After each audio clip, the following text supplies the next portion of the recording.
Hello mga kagala! So ayan. Andito ako ngayon sa Labal. Gusto ko naman sa inyong i-share kung ano dito sa Biñan tuwing gabi. Iikutin natin. Ipapakita ko sa inyo guys. Gagala ko kayo. Ipapakita ko sa inyo kung ano ba sa gabi ang Biñan City, ang City of Life. So, let's go gala! Samahan niya ako guys.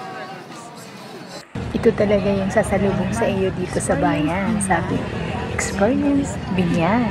So, let's experience Biñan ngayong gabi.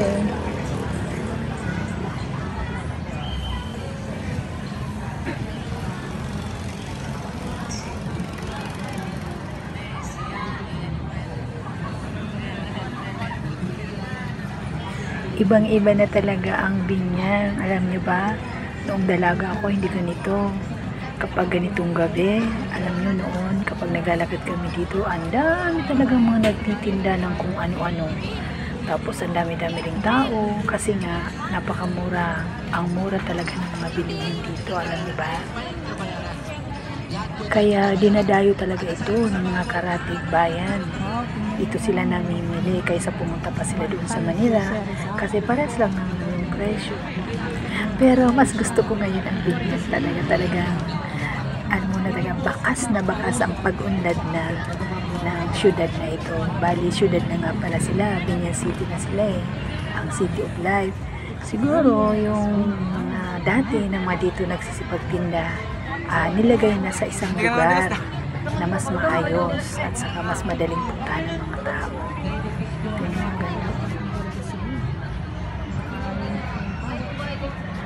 Parang akala mo talaga nung panahon pa ng Kastila.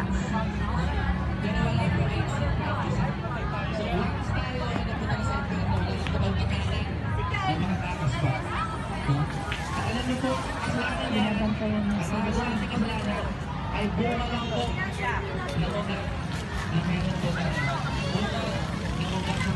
Siguro sa sunod nating paggala, kapag may oras pa tayo dito, siguro gagala ko kayo doon sa kung saan yung mga nagtitinda ng mga mura talaga. Lahat talaga nandoon na mga gulay, mga isda, karne, mga lahat talaga guys.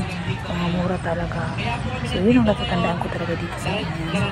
Puntahan natin o hahanapin natin yun. So papakita ko sa inyo. Pero yung mga nakapunta na dito sa Biñan, alam niyo yung mga sinasabi ko. Waterfalls pala dito guys.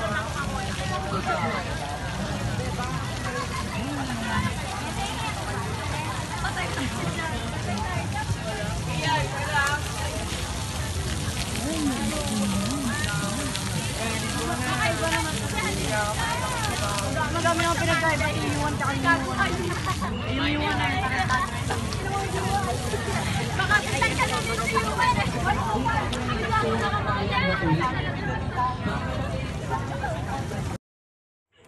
Ang daming nagpapalipas ng oras kasi ang ganda na ng mga upuan, tapos ang ganda pa ng mga ilaw, tapos nakaka-relax pa yung paligid. Kaya hindi ko talaga masisisi itong mga estudyanteng ito na andito ngayon.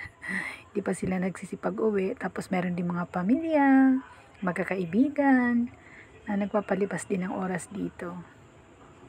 Yung iba naman mga galing sa trabaho, dito muna humihinto, nagpapalipas din ng oras bago umuwi.